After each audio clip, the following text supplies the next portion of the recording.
Bapak Ibu sekalian, ini sudah yang kami lakukan IKN, saya sudah pergi ke sana 2 kali dan sudah melihat ini, dan kemarin di Singapura kita jualan mengenai ini dan mereka sangat antusias dan semua masuk, dan kita berharap 17, bukan berharap, harus 17 Agustus tahun depan kita bisa acara di sana. Tapi kualitas pekerjaan itu menjadi kunci. Oleh karena itu saya lapor Bapak Presiden, pengawas itu kita terpaksa dengan segala hormat kita pakai bule-bule untuk menjadi kualitas. Jadi jangan nanti istana presiden itu jadi tapi kualitasnya tidak bagus. Topeng Luhut terlepas, sebut dirinya kadang munafik hingga ungkap kerja lokal tak berkualitas. Kira-kira itu yang mau dipalsukan sebagai isu. Kan Jokowi menganggap kalau ada bule di situ berarti proyeknya lebih mudah ditangani. Tapi di belakang itu ada soal hukum. Bulenya kan nggak mungkin menyelesaikan masalah konflik tanah di situ atau hak agraria dari masyarakat adat di situ kan.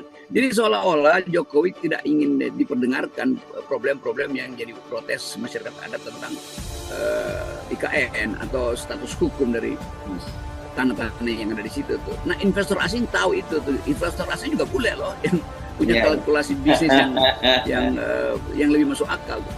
Jadi bule yang dimaksud dia mau mengawasi kalau investor asing juga bule udah menyatakan lampu hijau untuk masuk. Kan belum ada lampu hijau. Jadi apa yang mau diawasi itu kan? Nggak ada bahkan MOU-nya batal semua. Tetapi PDIP tahu bahwa Jokowi memang doyan untuk terus mimpi tentang IKN.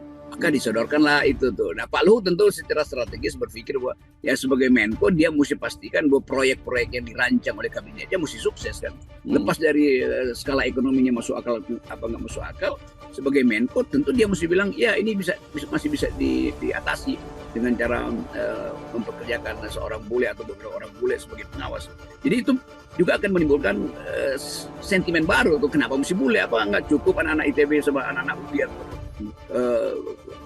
teknisi lokal untuk mengawasi, kan cuma mengawasi gali-gali beton di situ kan. Kalau soal infrastruktur yang lebih rumit ya itu gampang aja tuh. Tapi ini kan persiapan awal kan cuma gali-gali beton, gali-gali tanah di situ sama gali-gali tanah bangun beton ya.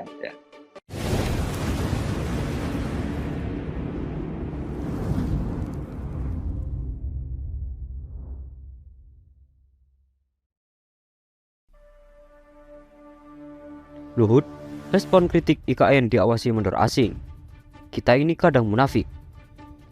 Dikutip dari cnnindonesia.com, Menteri Koordinator Bidang Kemaritiman dan Investasi Luhut Binsar Panjaitan merespon kritikan yang datang terkait pernyataannya bahwa pembangunan IKN akan diawasi oleh mandor asing.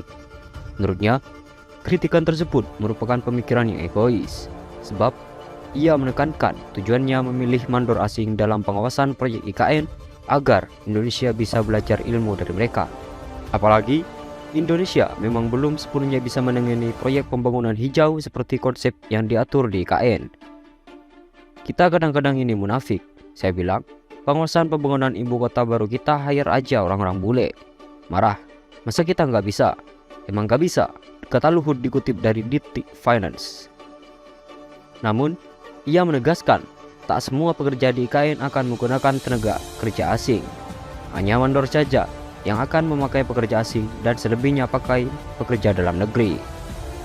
Kita pakai saja dulu. Nanti sambil jalan kita masukin orang Indonesia lagi. Seperti yang kejadian di industri integrity kita, jelasnya. Sebelumnya, Luhut mengungkapkan telah meminta persetujuan Presiden Joko Widodo agar pembangunan istana negara di IKN diawasi oleh mandor asing. Menurutnya, hal itu terpaksa dilakukan untuk memastikan kualitas istana negara di IKN betul-betul terbaik. Sebab, ia menilai kualitas tempat tinggal Presiden menentukan citra Indonesia. Oleh karena itu saya lapor ke Presiden. Pengawas terpaksa dengan segala hormat pakai bule untuk kualitas. Jangan sampai istana Presiden itu jadi tapi tidak bagus, ujarnya dalam rapat Badan Anggaran pada hari Jumat lalu.